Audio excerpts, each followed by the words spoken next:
السلام علیکم ورحمۃ اللہ وبرکاتہ۔ ان الحمد للہ نحمده ونستعینه ونستغفره ونؤمن به ونتوکل علیہ ونعوذ باللہ من شرور انفسنا وسیئات اعمالنا من يهده الله فلا مضل له ومن يضلل فلا هادي له واشهد ان لا اله الا الله وحده لا شريك له واشهد ان سيدنا محمدا عبده ورسوله اما بعد فان اصدق الكتاب كتاب الله وخير الهدي هدي محمد صلى الله عليه وسلم وشر الأمور محدثاتها وكل محدثة بدعة وكل بدعة ضلالة وكل ضلالة في النار. اللهم صل على محمد وعلى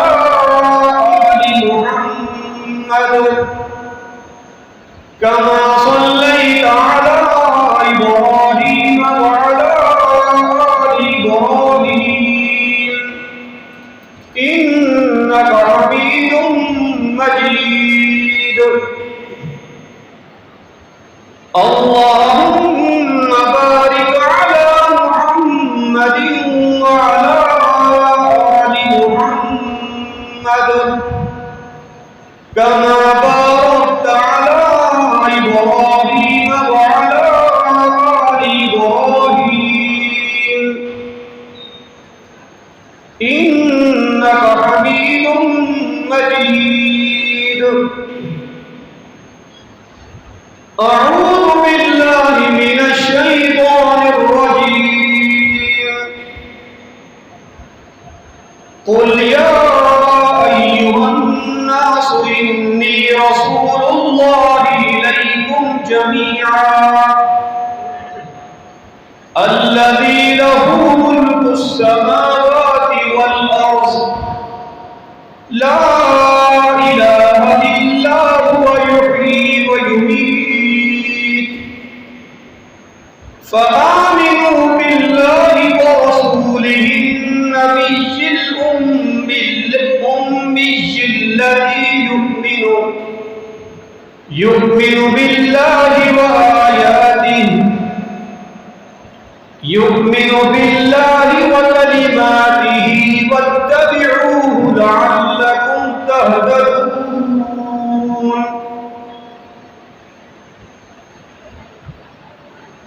ہر قسم کی حمد و ثنا، تعریف و توصیف، بڑائی، کبریائی، تنہائی، یکتائی اور شہنشاہی اللہ مالک العلام ذوالجلال والاکرام کی ذات کے لیے لائق اور خاص ہے، جو اکیلا اس ساری کائنات کا خالق اور مالک، داتا اور دستگیر ہے، جس نے ہماری ضرورت کی ہر شے ہمیں مہیا فرمائی. بے شمار لاتعداد صلاۃ و سلام ہو امام الہدا، امام الانبیاء جناب محمد مصطفیٰ صلی اللہ علیہ وسلم کی ذات گرامی پر، جن کے ذریعے اللہ رب العالمین نے اہل کائنات کی رشد و ہدایت کا بندوبست فرمایا ہے. اللہ کی رحمت نازل ہو اس کے نیک بندوں پر اور اس کی نیک بندیوں پر برادران اسلام، یوں تو ہم میں سے ہر شخص، ہر انسان اللہ کے پاک پیغمبر صلی اللہ علیہ وسلم سے اپنی عقیدت اور محبت کا اظہار کرتا ہے۔ ہر ایک کو آپ سے محبت کا اور عقیدت کا دعویٰ ہے، ہونا بھی چاہیے، کیونکہ آپ سے عقیدت اور محبت فرض ہے۔ ہر جماعت، ہر گروہ، ہر مسلک والے، ہر شخص، حتیٰ کہ کوئی شخص بے عمل بھی ہو، بے نمازی بھی ہو، وہ بھی نبی کائنات صلی اللہ علیہ وسلم سے والہانہ محبت کرتا ہے، بے پناہ محبت کرتا ہے، عشق اور محبت کے نعرے لگاتا ہے، اور آپ کی عزت اور ناموس کی خاطر جان دینے کو بھی ہر کوئی تیار نظر آتا ہے۔ آپ کی ذات، آپ کی شخصیت ہے ہی اس قدر مبارک، اس قدر مقدس، اس قدر محترم کہ آپ پر جان قربان کر دینا بھی شہادت ہے، آپ کے ساتھ محبت کرنا بھی فرض ہے۔ اللہ سبحانہ و تعالی نے نبی رحمت صلی اللہ علیہ وسلم کو جو شان عطا فرمائی ہے، جو مقام اور مرتبہ، جو فضیلت اور منقبت، جو شان و شوکت اللہ نے آپ کو عطا فرمایا، وہ کائنات میں کسی اور کو حاصل نہیں ہے۔ گویا عرش پر خدا ہے اور فرش پر مصطفیٰ ہے صلی اللہ علیہ وسلم۔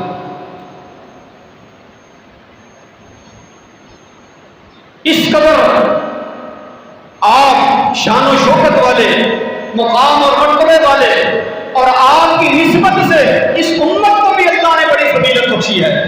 یہ امت مرحومہ ہے، یہ امت محمدیہ صلی اللہ علیہ وسلم ہے، ہونے کو یہ آخری امت ہے، لیکن اس کے ایماندار، اس کے مومنین، اس امت کے موحدین تمام امتوں سے پہلے جنت میں جائیں گے۔ نمبر کے لحاظ سے آخری امت ہے، لیکن جنت میں جانے کے لحاظ سے یہ پہلی امت ہوگی۔ اس کے علاوہ نبی کائنات صلی اللہ علیہ وسلم کی امت ہونے کی برکت سے کہ یہ آخری نبی کی آخری امت ہے، اس برکت کی وجہ سے بقیہ امتوں کے مقابلے میں، بقیہ امتوں کے مقابلے میں اس امت کے 80% لوگ جنت میں جائیں گے۔ گویا کہ جنت میں 80% لوگ اس امت کے ہوں گے اور 20% لوگ بقیہ امتوں کے ہوں گے۔ حالانکہ باقی امتیں کتنی ہیں؟ سینکڑوں نہیں، ہزاروں امتیں گزری ہیں، جناب آدم علیہ السلام سے لے کر سیدنا جناب عیسیٰ علیہ السلام تک انبیاء کا ایک طویل سلسلہ ہے، نبیوں کی ایک طویل فہرست ہے۔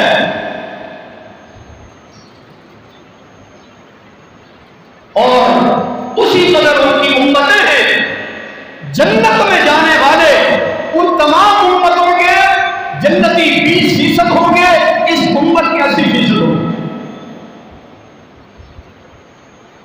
اتنا شان والا نبی، اسی کی برکت سے یہ امت بھی اتنی شان والی ہے۔ جب اللہ نے اتنی شان دی ہے اس امت کو، تو امت پر نبی کے کیا حقوق ہیں؟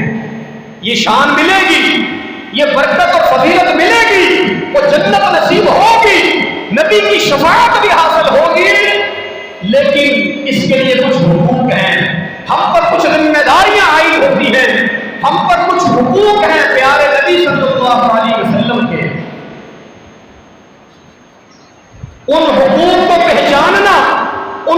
سمجھنا اور ان حقوق کو ادا کرنا کہ ہم سب کا فرض ہے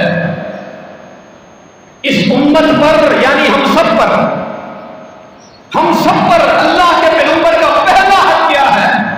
پہلا حق یہ ہے کہ آپ صلی اللہ علیہ وسلم کو اللہ کا بندہ اور اس کا آخری رسول مانا جائے۔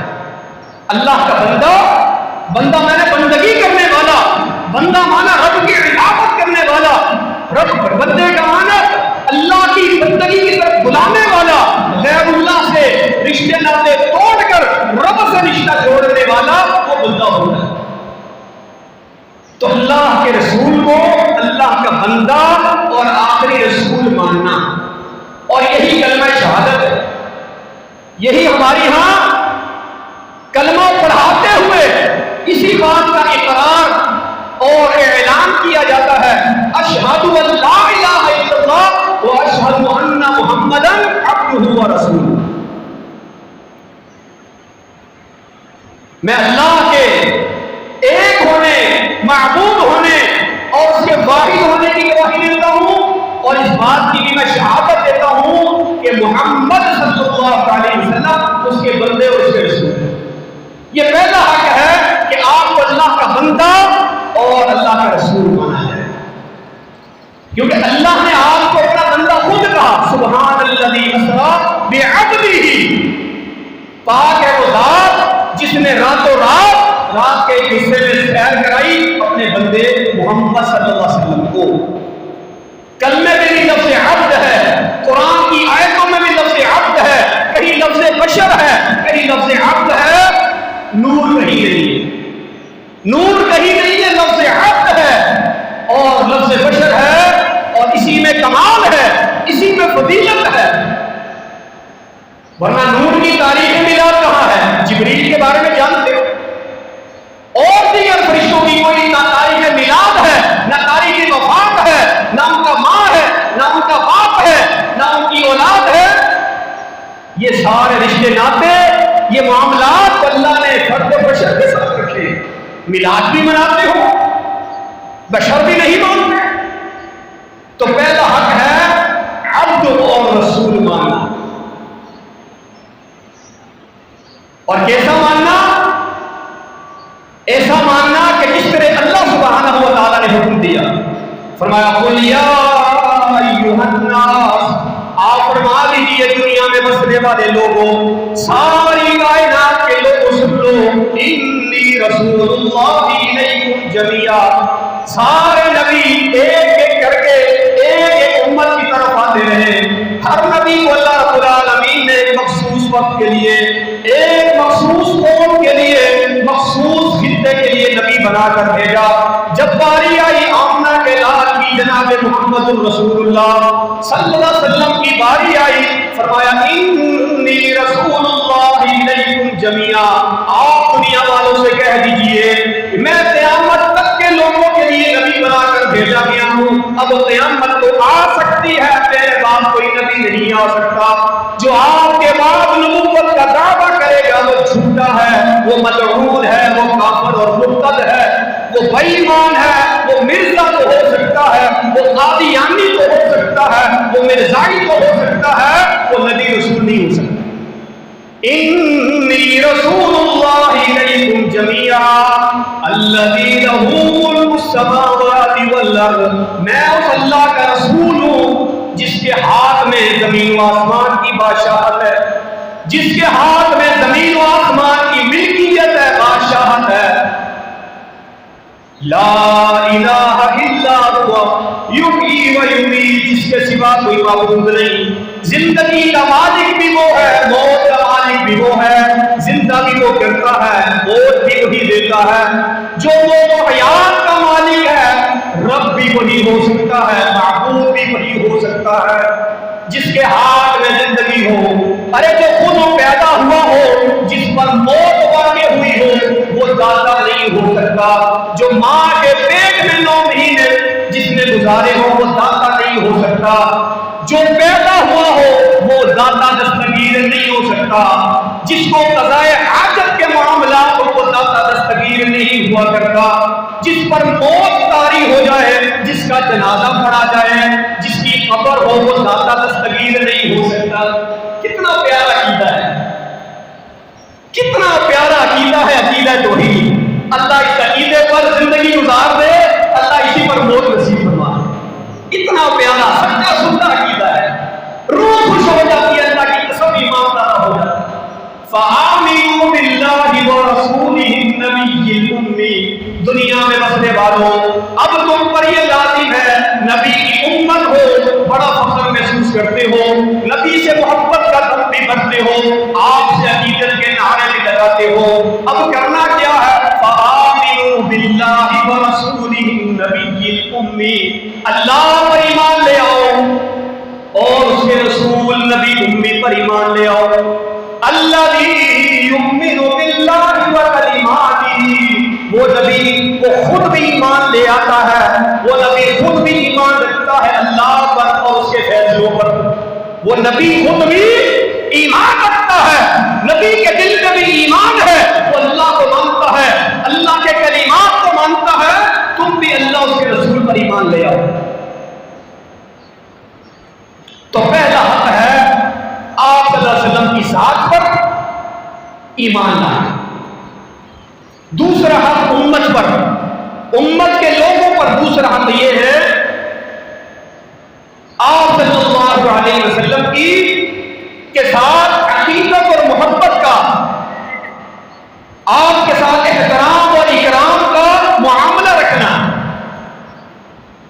یعنی آپ سے بے انتہا عقیدت محبت، آپ کا اکرام اور احترام، یہ بھی امت کا حق ہے کہ وہ نبی پیغمبر صلی اللہ علیہ وسلم کے ساتھ عقیدت اور محبت رکھے، آپ پر ایمان لائے، اور آپ پر ایمان لانے کی بڑی فضیلت ہے، آپ کا کلمہ پڑھنے کی بڑی فضیلت ہے۔ امام کائنات صلی اللہ علیہ وسلم نے حدیث میں ارشاد فرمایا طوبی لمن رآنی وآمن بی۔ امام البانی رحمۃ اللہ علیہ نے سلسلہ صحیحہ کے اندر اس حدیث کو نقل کیا۔ اللہ کے پاک پیغمبر صلی اللہ علیہ وسلم نے فرمایا طوبی، طوبی، طوبی، جنت میں درخت کا نام ہے طوبی، اور طوبی کا معنی بشارت، خوشخبری ہے ان لوگوں کے لیے جنہوں نے مجھ کو دیکھا۔ اللہ کے نبی فرماتے ہیں جنہوں نے ایمان کی حالت میں مجھ کو دیکھا، مجھ پر ایمان لے آئے، ساری زندگی ایمان پر گزار دی، جنہوں نے مجھ سے ملاقات کی، میری زیارت کی، میرا دیدار کیا، مجھ سے ملاقات کی اور مجھ پر ایمان لائے، ان کے لیے بشارت ہے۔ اس سے کون مراد ہے؟ اس سے صحابہ مراد ہے، اس سے صحابہ کی جماعت مراد ہے۔ اللہ کے پیغمبر نے فرما دیا ان کے لیے بشارت ہے، ان کے لیے خوشخبری ہے، جنہوں نے مجھ سے ملاقات کی، مجھ پر ایمان لائے اور تا دم حیات اسی ایمان پر زندگی گزاری، ان کے لیے بشارت۔ آگے سنیے، آپ نے فرمایا وَطُوبَى وَطُوبَى سَبْعَ مَرَّاتٍ، آپ نے فرمایا بشارت ہو، بشارت ہو، ایک بار نہیں، دو بار نہیں، تین بار نہیں، نبی اسلام نے فرمایا 7 مرتبہ، 7 مرات، 7 مرتبہ خوشخبری ہو ان لوگوں کے لیے، لمن لم یرانی، لم یرانی وآمن بی، 7 مرتبہ بشارت ہو ان لوگوں کے لیے جنہوں نے مجھ کو نہیں دیکھا، جنہوں نے مجھ سے ملاقات نہیں کی، بن دیکھے مجھے دیکھا بھی نہیں ہے، مجھ سے ملاقات بھی نہیں ہے، اس کے باوجود وہ محمد رسول اللہ صلی اللہ علیہ وسلم کا آخری نبی مانتے ہیں، مجھ پر ایمان لاتے ہیں، ان کے لیے بشارت ہو 7 مرتبہ۔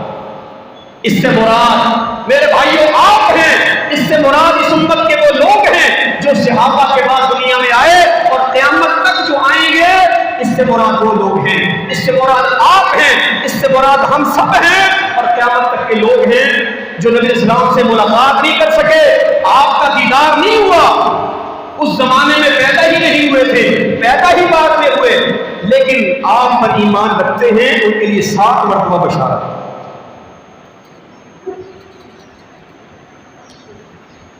پھر آپ کے ساتھ عقیدت، محبت اور احترام کا رشتہ اس قدر کہ نبی کائنات صلی اللہ علیہ وسلم کی موجودگی میں، آپ کی حیات طیبہ میں، آپ کے سامنے آواز اونچی کرنا بھی بے ادبی تصور ہوتا تھا کہ آپ موجود ہوں، آپ کے ہوتے ہوئے آوازیں بلند کی جائیں، یہ بھی خلاف شان ہے، خلاف ادب ہے۔ یا آپ کا نام نامی، اسم گرامی محمد صلی اللہ علیہ وسلم لے کر آپ کو پکارا جائے، یہ بھی خلاف ادب تھا۔ اتنا احترام، اتنا ادب قرآن نے بتایا ہے۔ فرمایا لا تجعلوا دعاء الرسول بینکم کدعاء بعضکم بعضا۔ دنیا والوں، جس طرح تم ایک دوسرے کو نام لے کے پکار لیتے ہو، آواز دے کر بلا لیتے ہو، کوئی کسی کا نام لے کر، عبداللہ نام ہے تو عبداللہ بھائی بات سنیے، اکرم نام ہے تو اکرم کا نام لے کر بلا دیا، جس کا جو نام ہے، جس طرح تم نام لے لے کر ایک دوسرے کو بلا لیتے ہو، آوازیں دیتے ہو، اگر دور کہیں کھڑا ہے تو اونچی آواز سے بلا لیتے ہو، اس طرح میرے نبی کو، میرے پیغمبر کو اس طرح مت بلانا۔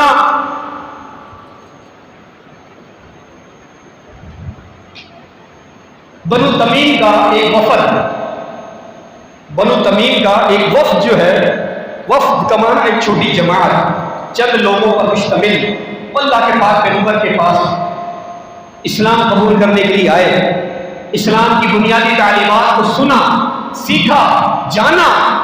جب واپس اپنے قبیلے میں جانے لگے، صحابہ کی جماعت موجود تھی، صحابہ کرام موجود تھے، تو جانے لگے تو سیدنا ابوبکر صدیق رضی اللہ تعالیٰ عنہ نے مشورہ دیا، یا رسول اللہ صلی اللہ علیہ وسلم، یہ جو وفد ہے اب پوری اپنی قوم کے پاس جائے گا، وہاں ان کی پوری برادری بیٹھی، وہاں ان کے اپنے لوگ بیٹھے ہیں، تو ان کی اس پوری برادری کا، پورے خاندان کا، پوری اس قبیلے کا جو امیر ہے، سربراہ ہے، وہ فلاں کو بنا دیجیے۔ ایک نام لیا کہ ان کا امیر، ان کا سربراہ فلاں کو بنا دیجیے۔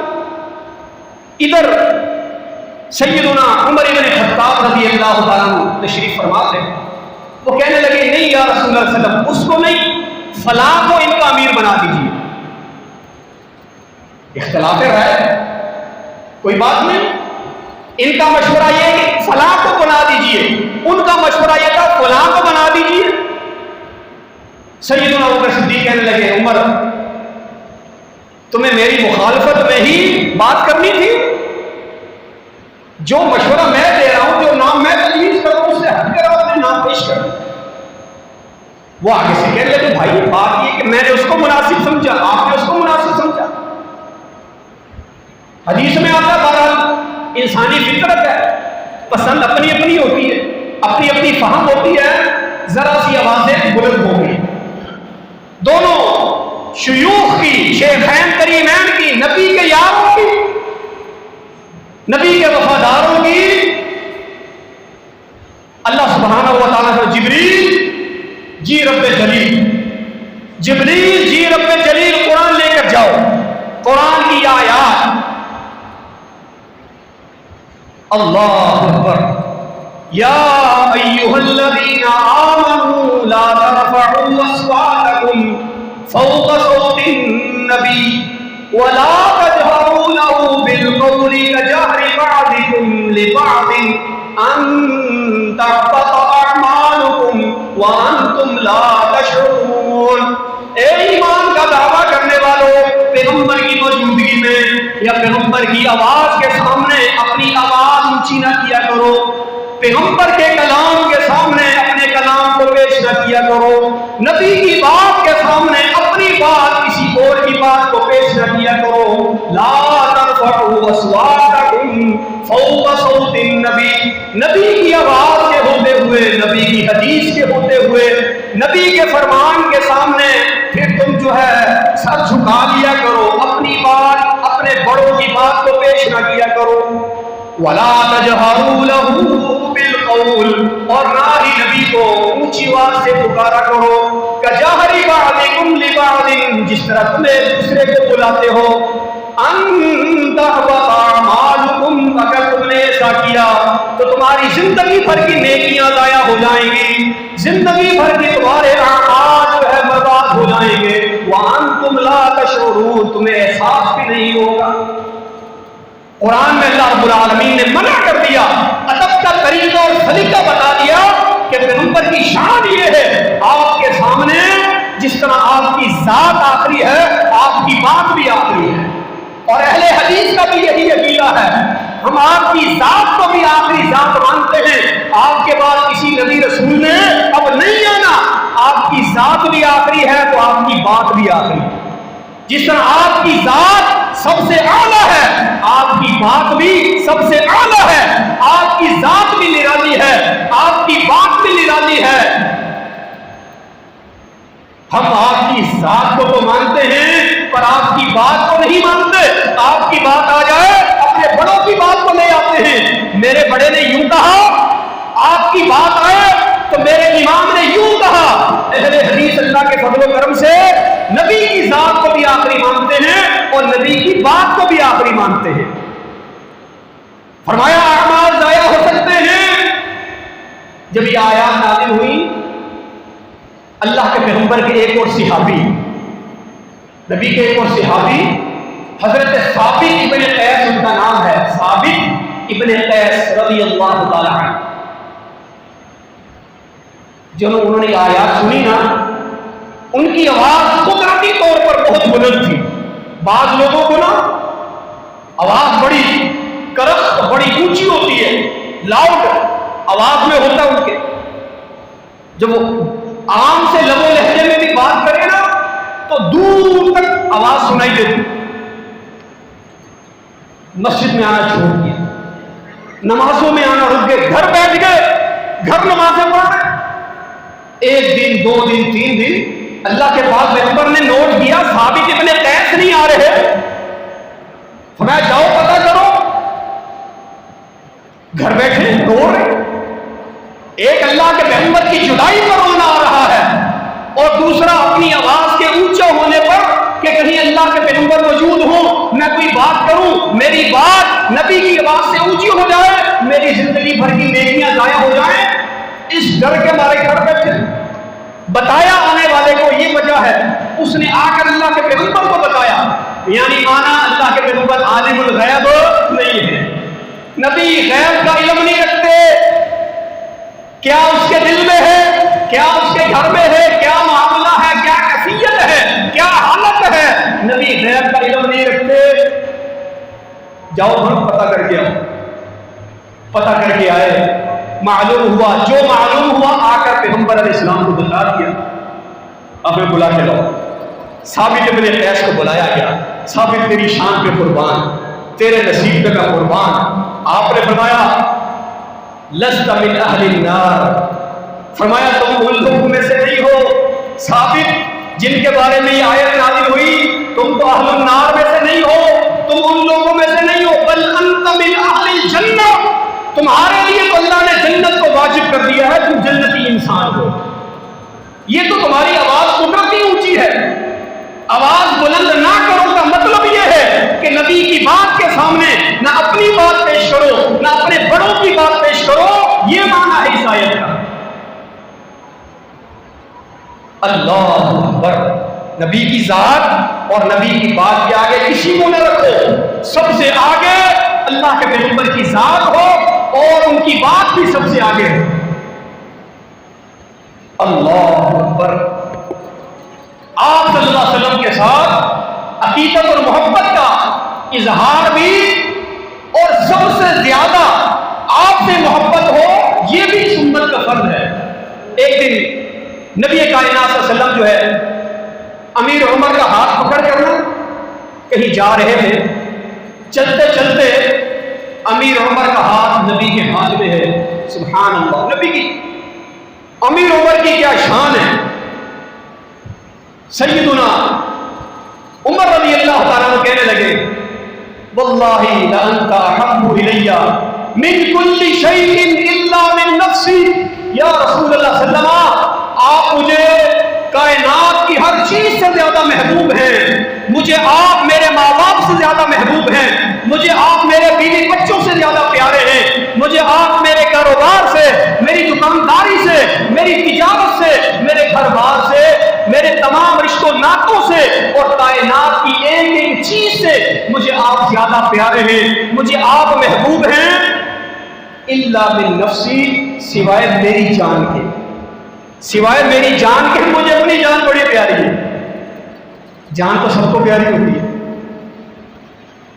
نبی صلی اللہ علیہ وسلم نے ان کی بات سنی، فرمایا لا لا، عمر ایسے بات نہیں بنے گی، واللہ لا یؤمن احدکم، اللہ کی قسم تم میں سے کوئی شخص مومن ہو ہی نہیں سکتا حتی اکون احب الیہ من والدہ وولدہ والناس اجمعین، جب تک کہ میں محمد صلی اللہ علیہ وسلم اسے اس کی جان سے زیادہ محبوب نہ ہو جاؤں، اللہ کی قسم وہ مومن ہو نہیں سکتا۔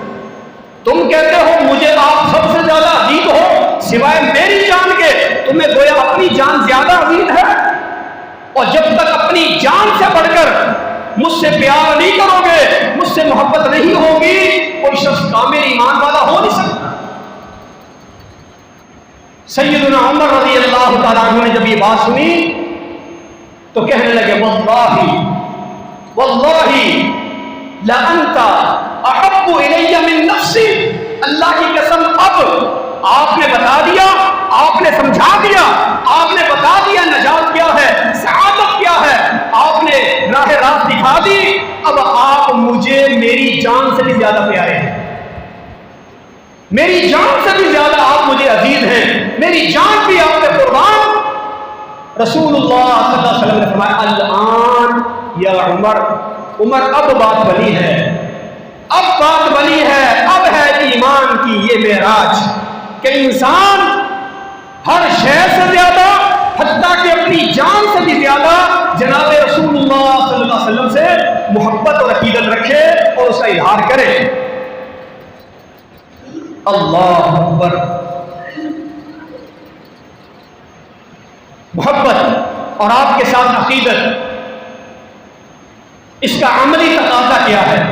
اس کا عملی تقاضا آپ صلی اللہ علیہ وسلم کی اطاعت ہے، یعنی محبت، عقیدت، ادب، احترام، یہ سب اپنی جگہ پر، لیکن اس کا عملی ثبوت کیا ہے، اس کی دلیل کیا ہے؟ اس کی دلیل اور عملی ثبوت یہ ہے کہ اللہ کے پاک پیغمبر صلی اللہ علیہ وسلم کی اطاعت اور فرما برداری کی جائے۔ اطاعت اور فرما برداری ہی اصل عقیدت اور احترام کو ثابت کرتی ہے۔ بصورت دیگر محض دعویٰ ہو، محبت اور عشق کا دعویٰ ہو اور قدم قدم پر آپ صلی اللہ علیہ وسلم کی مخالفت ہو تو یہ دعویٰ قابل قبول نہیں ہے۔ ایک شاعر کہتا ہے، شاعر تعصر رسول وانت تظہر حبہ واللہ ان کان ھذا البدیع، تم قدم قدم رسول اللہ صلی اللہ علیہ وسلم کی مخالفت کرو، نبی کی بات آئے اسے چھوڑ دو، نبی کا فرمان سامنے آئے اسے چھوڑ دو، آپ کی سنت کا بتایا جائے سنت کو ترک کر دو، رسول کی مخالفت بھی کرو، دعویٰ محبت بھی کا بھی کرو، اللہ کی قسم یہ عجیب بات ہے، ناقابل قبول ہے۔ لو کان حبک صادقا لاطعتہ، اس لیے شاعر کہتا ہے تیری محبت سچی ہے تو تم نبی سے پیار کر، تیری محبت سچی ہے تو نبی کی بات مان، نبی کا کہنا مان، نبی کی سنت کو مان، نبی کی حدیث کو مان اگر تیری محبت سچی ہے۔ اس لیے کہ ان المحب لمن یحب مطیع، محب جو ہوتا ہے محبت کرنے والا اپنے محبوب کی ایک ایک ادا پہ جو ہے وہ مر مٹتا ہے، ایک ایک ادا پہ قربان جاتا ہے، محب اپنے محبوب کی ہر بات مانتا ہے۔ اگر تجھے بھی اللہ کے پیغمبر سے محبت ہے، وہ تیرے محبوب ہیں، تو تو بھی ان کی ہر بات مان لے۔ ایسے ہی صحابی آئے، یا رسول اللہ صلی اللہ علیہ وسلم گھر میں ہوتا ہوں، کاروبار پہ ہوتا ہوں، کبھی آپ کی بے تحاشا یاد آتی ہے، آپ کا چہرہ مبارک دیکھنے کو جی چاہتا ہے، گھر سے نکل کے مسجد میں آ جاتا ہوں، دکان سے اٹھ کے آپ کے پاس چلے آتا ہوں، آپ کے چہرے پر انوار کو دیکھتا ہوں، دل کو سکون مل جاتا ہے، آنکھیں ٹھنڈی ہو جاتی ہیں، قلب و ذہن کو ایک سکون مل جاتا ہے آپ کے دیدار سے، آپ کی ملاقات سے۔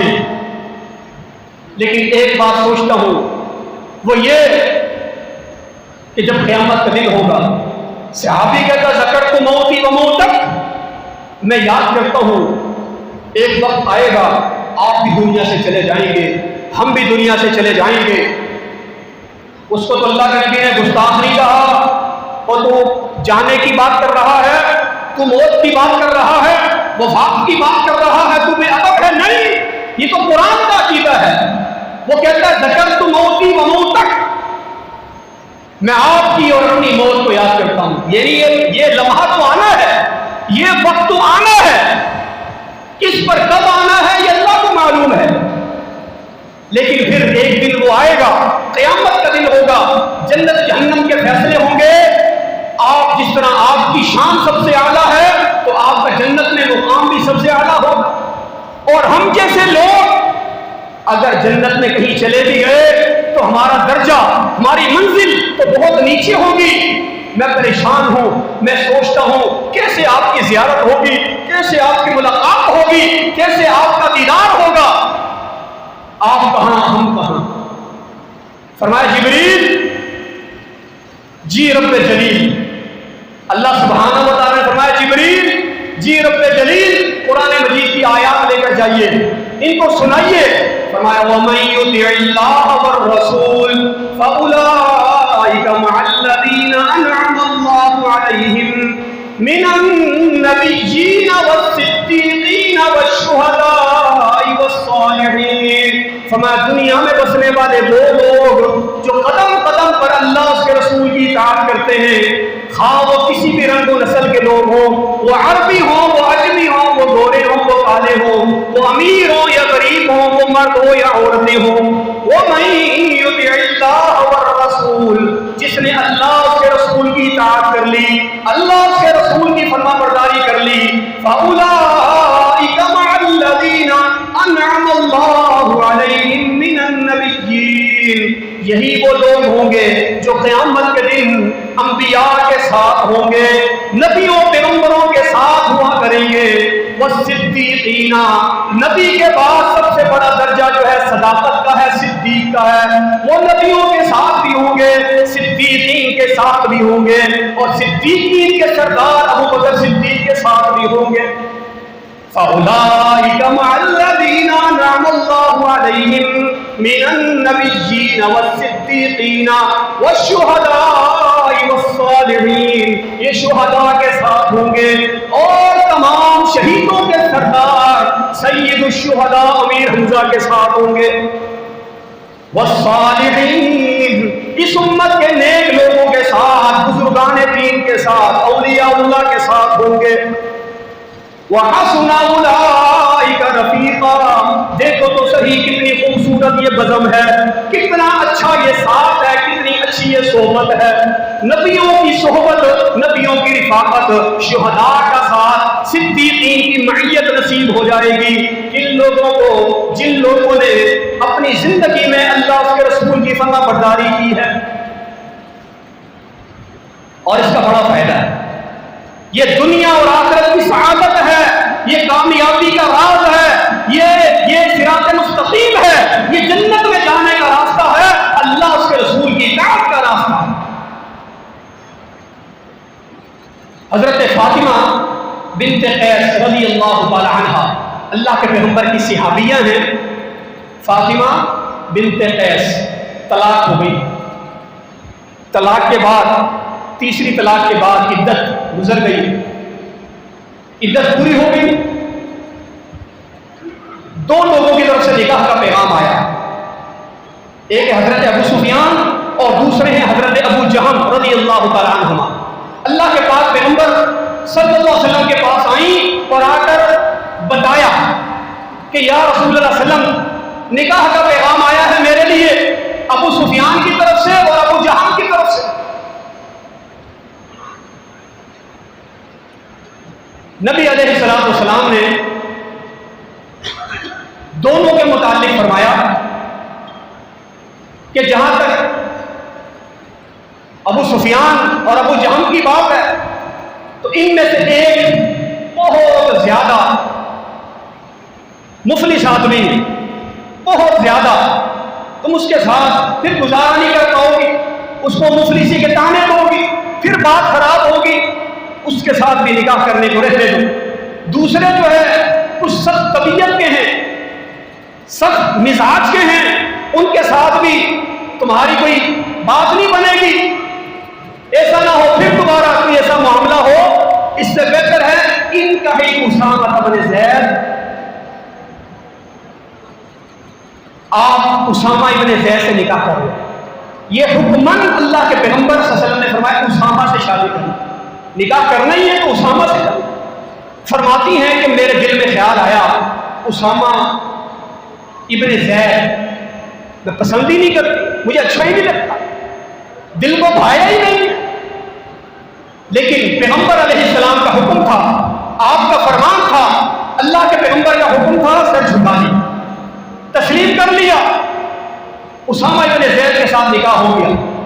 تو دل میں ایک جو کدورت سی تھی، ایک عجیب سی ایک کیفیت تھی، ناپسندیدگی والی کیفیت، وہ چند ایک دن میں ختم ہو گئی، اور اللہ نے وہ مثالی محبت پیدا کر دی، اور اللہ نے اس کے بعد ہمیں خیر کثیر سے، اولاد سے، ازدواجی زندگی خوشگوار ایسی گزاری کہ مدینے کی ساری عورتیں مجھ پر رشک کیا کرتی تھی کہ نصیب ہو تو فاطمہ بنت قیس جیسا ہو، شوہر ہو تو اسامہ ابن زید جیسا ہو، بیوی ہو تو فاطمہ بنت قیس جیسی ہو، شوہر ہو تو اسامہ ابن زید جیسا ہو، زندگی ہو تو ان جیسی ہو، لوگ وہاں کی عورتیں رشک کیا کرتی تھی۔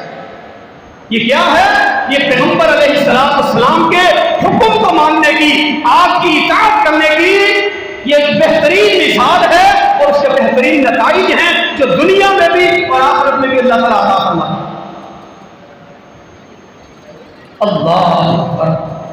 ام سلمہ کا واقعہ بھی آپ نے سن رکھا ہے، شوہر فوت ہو گئے، اللہ اکبر، پیغمبر علیہ السلام نے دعا سکھا دی، ایک دعا سکھائی، فرمایا ام سلمہ سے یہ پڑھ لیا کرو، اللہم اجرنی فی مصیبتی ھذا واخلف لی خیرا منھا، اللہ مجھے اس مصیبت پر اجر دے، صبر دے، اجر دے، اور مجھے اس سے بہترین عطا فرما۔ دل میں سوچتی ہے ابو سلمہ سے بہتر کون ہوگا، ابو سلمہ کے ساتھ میں نے زندگی گزاری ہے، ابو سلمہ کو میں نے بہت اچھا پایا، اس سے اچھا شوہر کہاں ملے گا؟ لیکن نبی کا حکم تھا، نبی کا فرمان تھا، نبی نے کہہ دیا یہ دعا پڑھو، میں نے دعا پڑھنی شروع کر دی، عدت پوری ہوئی، ادھر کائنات کے سردار امام الانبیاء محمد الرسول اللہ صلی اللہ علیہ وسلم کی طرف سے ام سلمہ کے لیے نکاح کا پیغام آ گیا، اور ام سلمہ کون بن گئی؟ ام المومنین، ام المومنین، تمام مومنوں کی ماں، اللہ کے پاک پیغمبر کی زوجہ بن گئی، ازواج مطہرات میں شامل ہو گئی۔ یہ کیا ہے؟ پیغمبر کے حکم کو ماننے کی فضیلت۔ ہماری بھی یہی دعوت ہے، یہی ہمارا منہج ہے کہ آپ سے عقیدت ہو، محبت ہو، احترام ہو، لیکن ساتھ میں اطاعت بھی ہو، فرما برداری بھی ہو، اسی میں دنیا آخرت کی سعادت ہے۔ اللہ ہمیں عمل کرنے کی اور اسی پر زندگی گزارنے کی